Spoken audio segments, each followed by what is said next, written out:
live. So good morning all, and thank you for joining us. We are obviously a first crack at a ADSUN broad grant system. And the first one that we're going to be looking at is referred to as working underwater. So my name is Callum Wright. I'm the Associate Director within the Defence Science Institute and joined you from Melbourne. Claire Stark is the Associate Director at Defence Innovation Network and joins you from New South Wales. To open the meeting, I think we should acknowledge traditional owners of the land on which we are gathered, with DSI on the lands of the Wurundjeri Woiwurrung people in Melbourne, and then joining from the Gadigal peoples of the Eora Nation in Sydney. And I'd like to extend that to the lands of people joining us from wherever they are without us throughout Australia.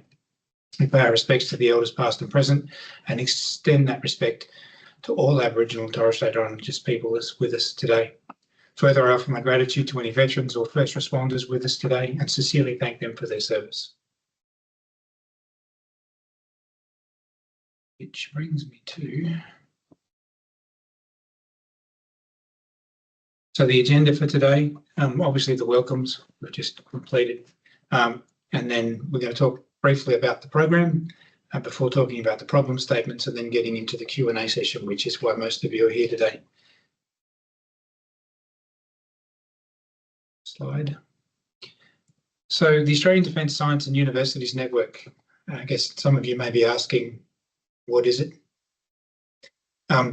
Essentially, it grows out of a starting in Victoria, where Defence Science Institute was created in partnership between the University of Melbourne, the Victorian State Government and Defence Science and Technology Organisation, as it was in the time, and now Defence Science and Technology Group.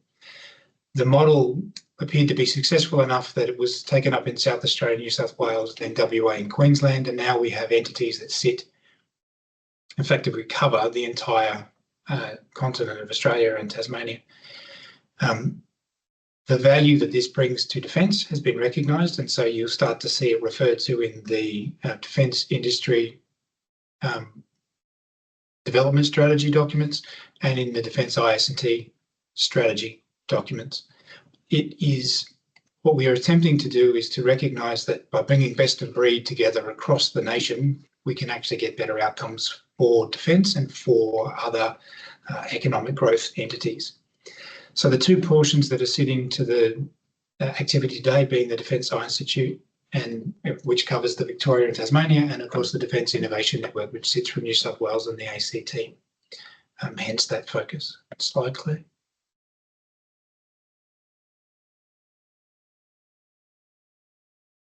So the purpose today, and really this comes out of the idea of the ADSUN and where we're trying to take it, is to foster cross-institutional and cross-state collaboration, connecting researchers from DIN and DSI initially, and member universities to co-develop innovation solutions for the purposes of defence, innovation, science and technology priority areas.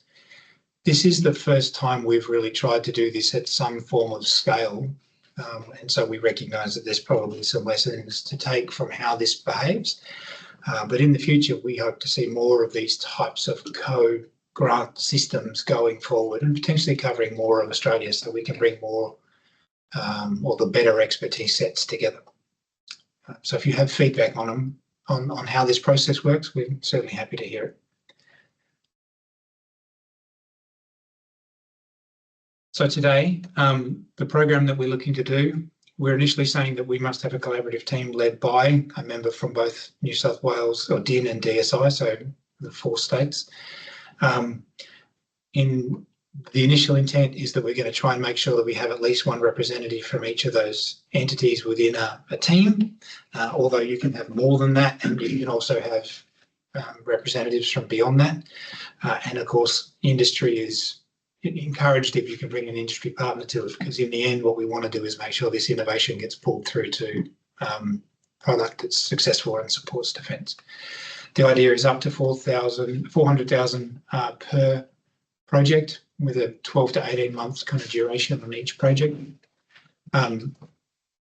we talk about it being a feasibility study, but essentially what we're meaning is we want to see good ideas. We want to understand how they are going and developing so that we can focus them towards those next levels of defence uptake. So if we think about ASCA and other things, it may be something that's prepping to get us towards something like that.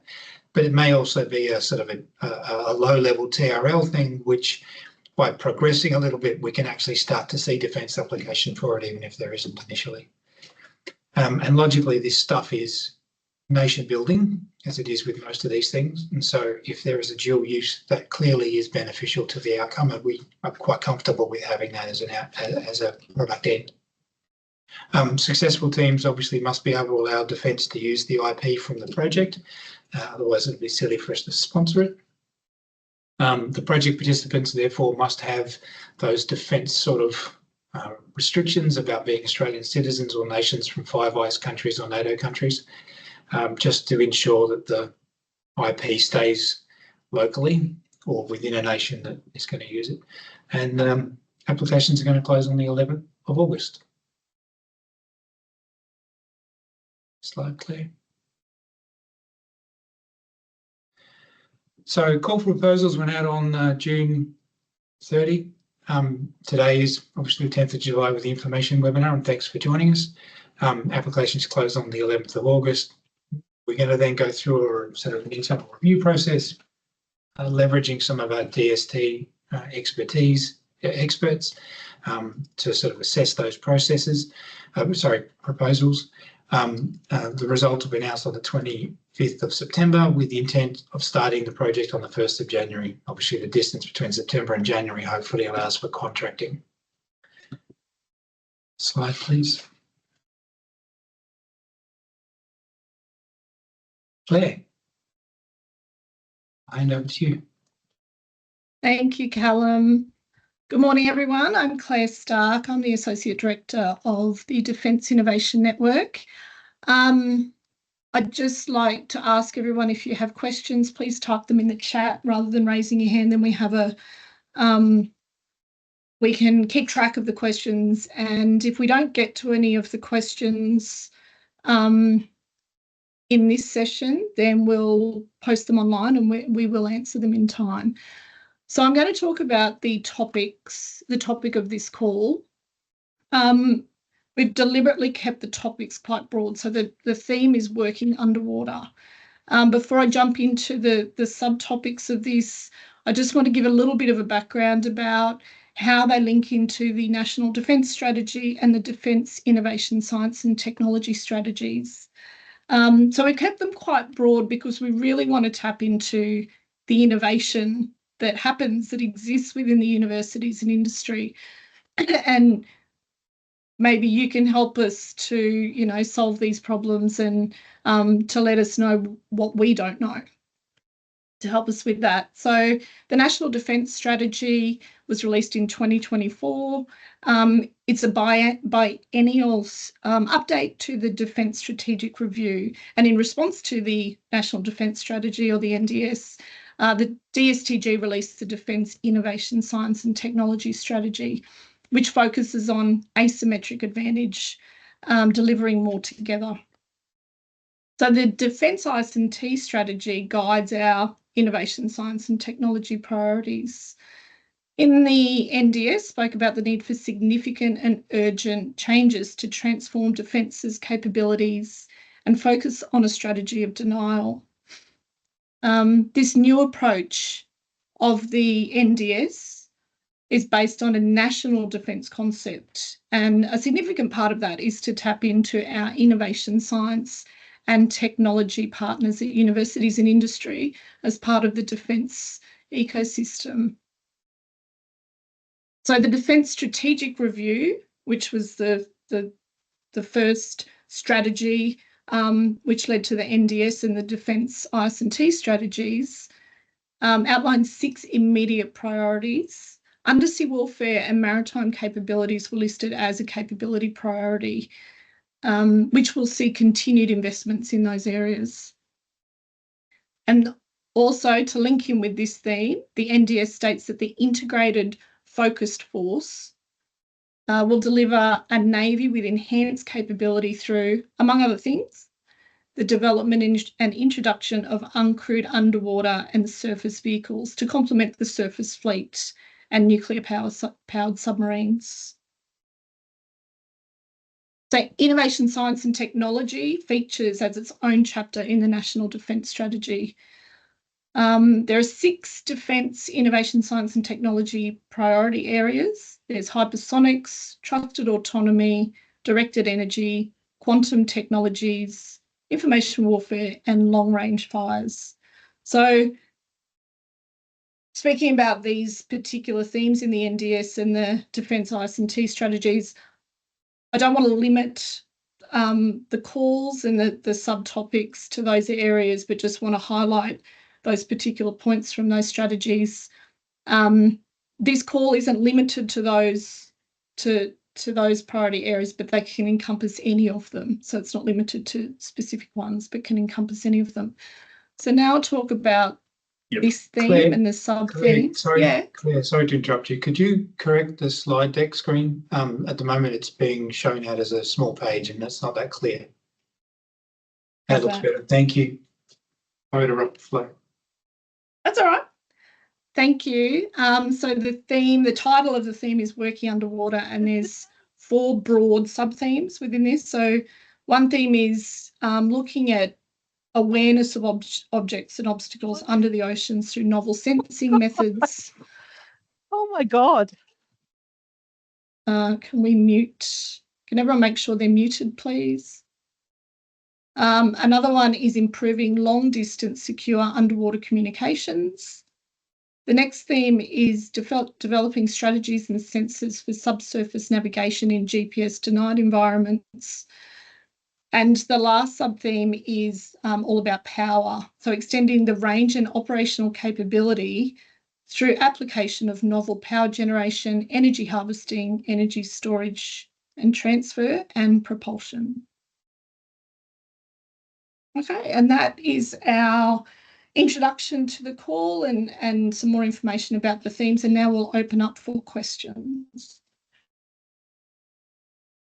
Okay, so first question at the moment relates to project IP. Can we provide some clarification on what access to project IP would practically look like?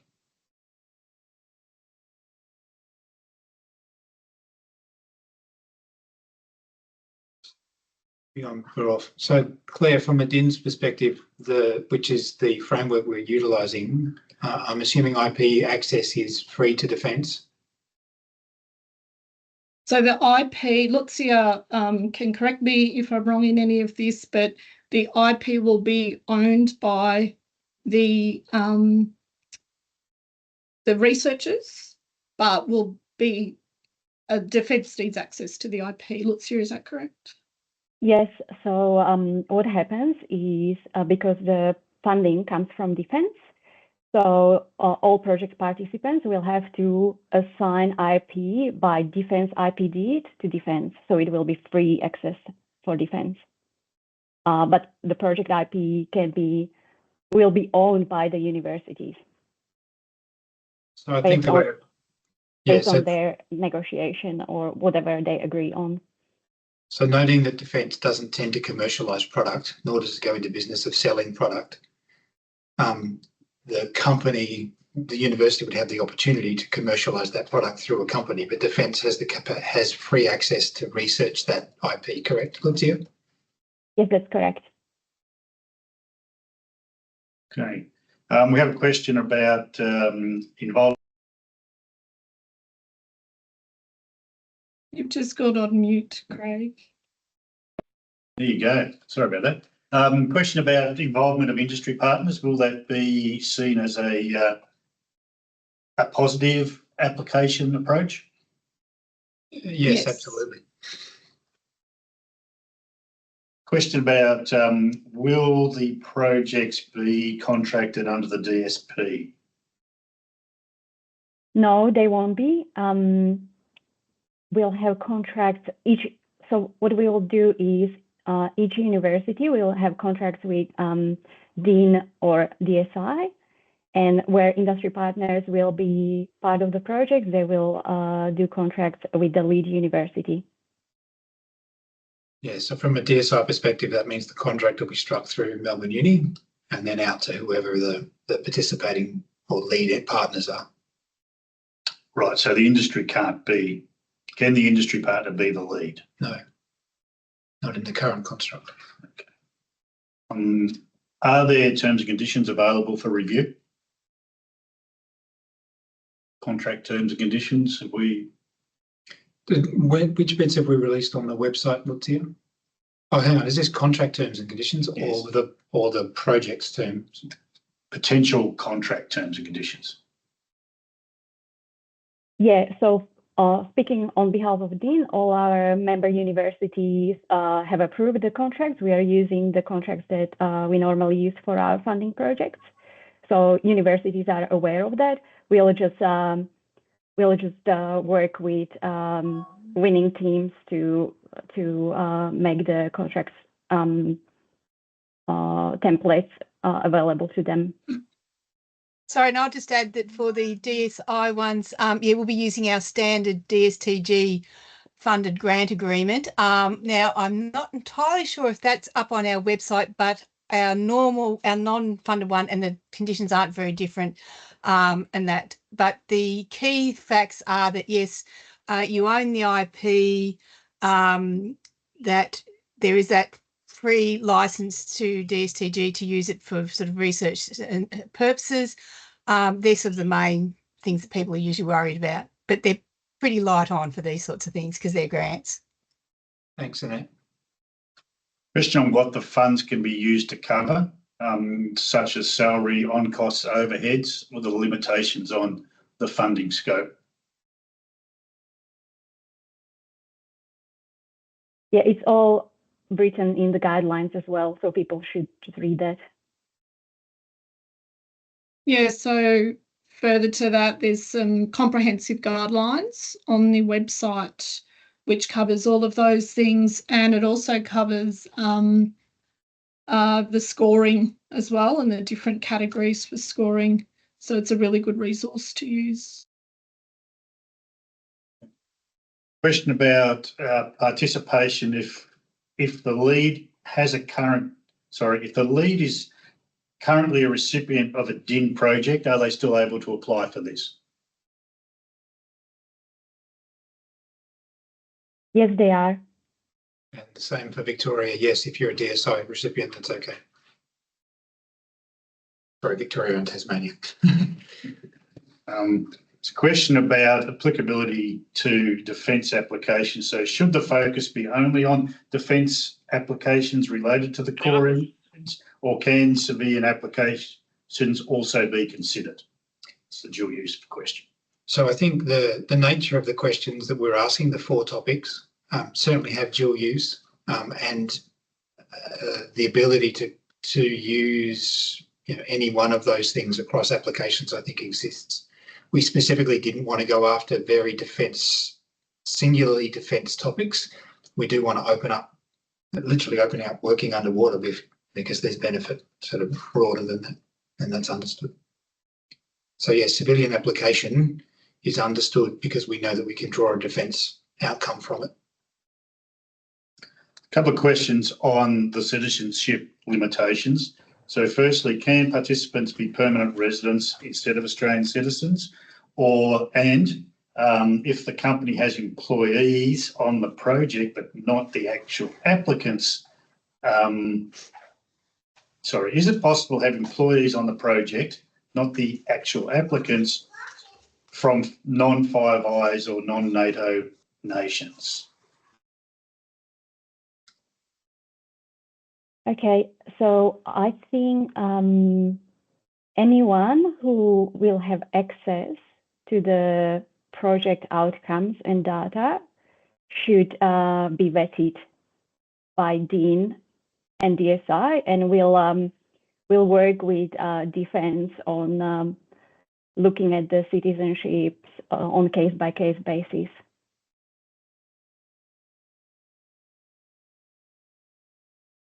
Question about how many projects are planned to be funded So Will there be one per topic, for example? no, the intention isn't specifically to go one per topic. What we will do is pick what we think is the most relevant and viable outcome topics. We may actually only select one. That's a possible. We may select none. If everything that comes in we're not particularly comfortable with, we have the right to do none. But we do have an upper budget number, and so we will fill up to that budget number. But if we have topics that are coming in that are under the 400 for the gross topic, which is quite reasonable to do, we may fund more than, or fund one. If one is cheaper and we've only got 200 left, then we may choose to fund the 200 one because it fits under the cap that we have, rather than to do more 400 ones. We have an upper budget number, but each project of the order of 400k or up to 400k. Don't feel limited in making sure that your bid is 400. If you think you have something of value that is less than that, please send it in. Or similarly, if you think you have a topic of value where you aren't necessarily able to form partnerships across the boundary, you're unlikely to be successful in this instance. But what you might find is that either DIN or DSI will be able to float that in front of someone or consider it for future opportunities if they present themselves. So don't not apply if you don't think you can meet every rule, because that may still allow us to be aware of the activity that you're doing if we don't know about it. I mean, if we know about it, then just have a conversation with us. But if we don't know about it, make sure you let us know. Some questions seeking clarification again about the themes. I think you've answered this, but the projects do not have to involve all the themes, and there won't be funding for every theme theoretically. So correct. They don't have to involve every theme. They could be singular theme focused. They may not even cover all of one theme. It kind of depends on what we think the value to it is. One of the participants are just seeking clarification on the permanent residents being applicants question again. Can we just repeat how we answered that question?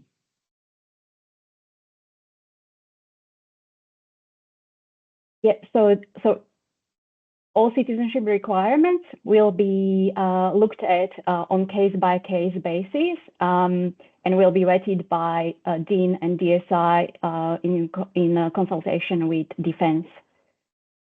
So we would recommend everyone to stick to the citizenship requirements. It's not guaranteed if someone is permanent resident that they will be allowed to participate. Okay. A question about including researchers from different universities. Can the research team include different researchers from different universities? Not necessarily, I assume this means also not necessarily a DIN or DSI university. Yeah, so yes. yeah, that's we're encouraging the DIN and DSI collaboration, but other universities will be considered as well, can be included. DIN and DSI need to be lead. But if you have, let's assume you have a topic where there's a researcher at a university that isn't sitting inside, say, one of those two states, but is an expert in something and you need just a bit of that individual to get the topic across the line, then by all means include them in the process. This is about showing that we can build best of breed, nationally relevant outcomes. A question about the assessor panel. Do we have any information of what the assessing panel who the assessing panel will be comprised of? Will it be industry, defence and research backgrounds? Any or the above? So the panel will be made up of folks from DSI, DIN, DSTG experts. What was the other one, Lucia? There was something else there as well. Hang on, I'm going to the documents. Yep. So it will be assessed by the Defence subject matter experts, and then all proposals will be reviewed by the DIN and DSI nominated panel, which comprises of the members of the board and Defence. So we will have the SMEs but your topic type, assess your topic. And then their recommendations will come to the selection board. There's a question about trying to understand where industry stands in relation to any IP. So if industry bring IP to this research, how will it be treated any differently from IP developed? It's basically background IP, I assume. Yeah, I don't think Defence is going to ask for the ownership of all unfettered licensing to background IP. It's only the IP developed under the funded portion of the project. Right. And the funded entity will be a university, so the university needs to work out its IP relationship with its industry partner. Yes. Sorry, and Yes, I'll just add, that basically, so long as it's recorded clearly and early on that it's background IP that they're actually bringing, it does mean then that, yes, later on, if DST also needs to be able to use that background IP to use the project IP, they'll actually have to come back to the owner.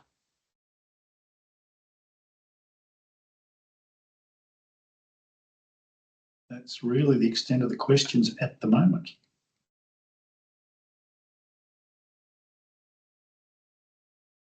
Well, that's the Fantastic. last question. Any absolutely last call? We'll go to the hammer. Does anyone have anything else they want to put in? Maybe we could wait a few minutes just in case people are typing in the chat.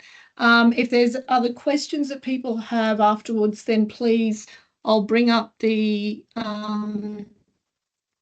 contact slide. So please email us at these email addresses, and we'll post questions and answers online for everyone. And also wanted to mention, if people from DIN or DSI universities aren't sure of who they could collaborate with, then please contact us and we can help with finding collaborators. Those two new questions. The question about collaboration, trying to find collaborators, yes. And there's a question about the actual form of the application process. So maybe we can step through what the application steps are in terms of what has to be responded to. So to go to the first one about finding collaborators, obviously we would hope that as you build your multidisciplinary team, you'll be looking for collaborators that complement your activity. They don't necessarily have to be the same as your activity. So if you're doing, I don't know, AI and vision, hopefully you're looking for collaborators that can support how that develops and how that's applied. Again, looking at how that becomes a thing. So if you know that you need support in, again, let's just throw randoms, processing on the edge because your AI needs an amount of something, and you ask for a collaborator on processing on the edge, then let's say you're in New South Wales. If you were to send a request and you don't know people because it's outside your experience area, if you send the request into DSI, what we would then do is we would then forward that request to our university contacts and say, we have a university partner that's interested in collaborating with someone within a Victorian ecosystem that has this skill set. We'll throw it out to them and allow their expert to contact you directly, and hopefully build that relationship from that approach. What we don't intend to do is to go hunting the ecosystem and find a singular person to recommend to you, because clearly they may not be the match for you. What we will hope to do is open up your understanding of who may be able to provide that for you and let you make that connection. The second question was around the application process. I might just share, I'm just going to share the guidelines. I can bring it up. Please bear with me, everyone. So this is the guidelines which are on the website. There's an application process, section 8, which steps through the application process, and there's also a selection process. And apologies for the scrolling. We also have some assessment criteria, and then further information down shows the scoring that we use. And this is a So fairly hopefully that, this is the fairly standard DIN process. So those of you who have applied to DIN projects before, this shouldn't be new. Obviously for DSI, this is a little bit of a different process, but we think it's quite a robust system, so that's why we've chosen to use it.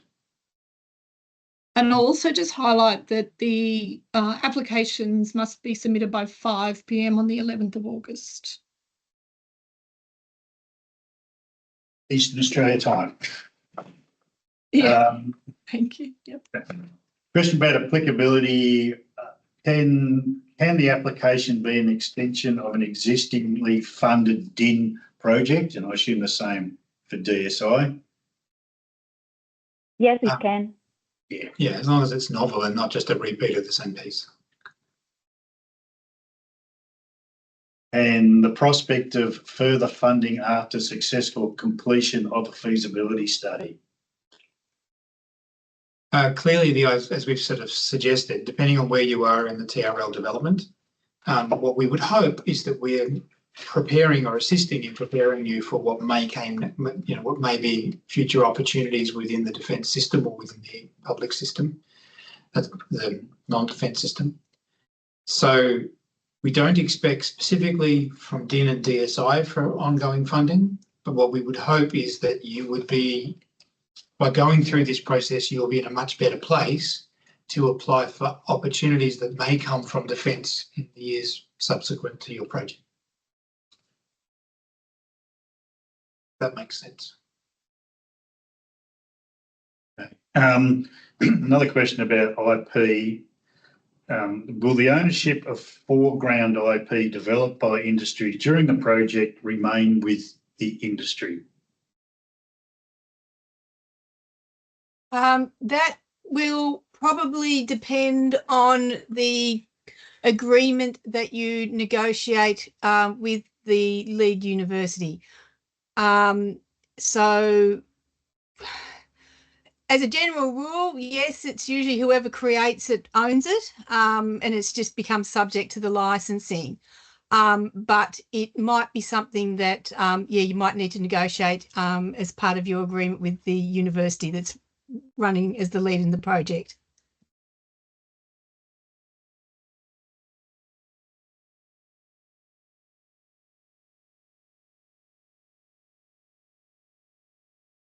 That's covered off on everything we have to date.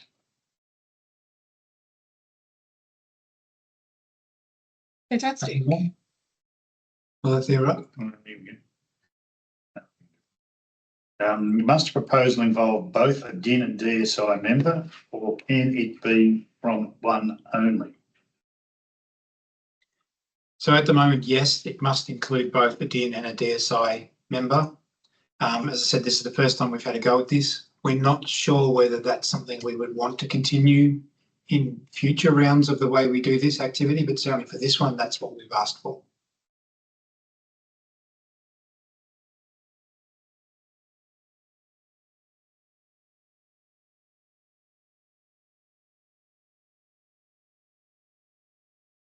Done. Yeah, Okay. I think, so the only thing one thing I'd like to add in, just as an information mainly for the Victorian side, at the moment you'll see on the list of the Victorian universities we haven't labelled out a contact for those DSI representatives. We intend to do an amendment to that list so that you know who you can seek your letter of endorsement for, which you'll note is inside the application process. And we also will probably assist by creating a draft letter of endorsement to make it a little bit simpler for you. We'll have that done over the next couple of days and an amendment placed at that point. And if there's any other amendments we have to the documentation, that'll probably go live at the same time. But we don't expect any major changes in the structure or the nature of the way this thing conducts. Okay, thank you. No more questions? Now there is. What is the policy regarding publication of research papers under the project scheme? It's fine. There's no issue. The idea here is to make sure these things stay relatively unclassified and unrestricted. It is. It's encouraged. It's not necessarily encouraged. If you are further up the development chain and you're a little bit more concerned about IP or about defence relevance, then you don't have to publish. Certainly, if you're early stages, it's absolutely fine. We have no issue with you publishing an early stage thing. And if you have an industry partner, get their permission first. Get their permission first, yes. So it really depends where you are in the system. But from our perspective, no, there won't be restrictions placed on it. Whether it's logical and sensible and applicable based on your project at your TRL level, that would need to be discussed here.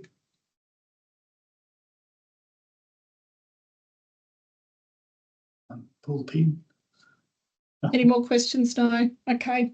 Thank you, everyone. Thank you for your time. And thank you to our DSTG SMEs sitting in the background if we had any questions that we weren't able to answer. If you have any other questions, any further questions, please email. The email addresses there and all of the information can be found on our websites. Thank you. Have a great day. Really important last note, make sure that you submit to the correct email address. Don't send it to DSI. Send it to the one listed on the application form and process, please.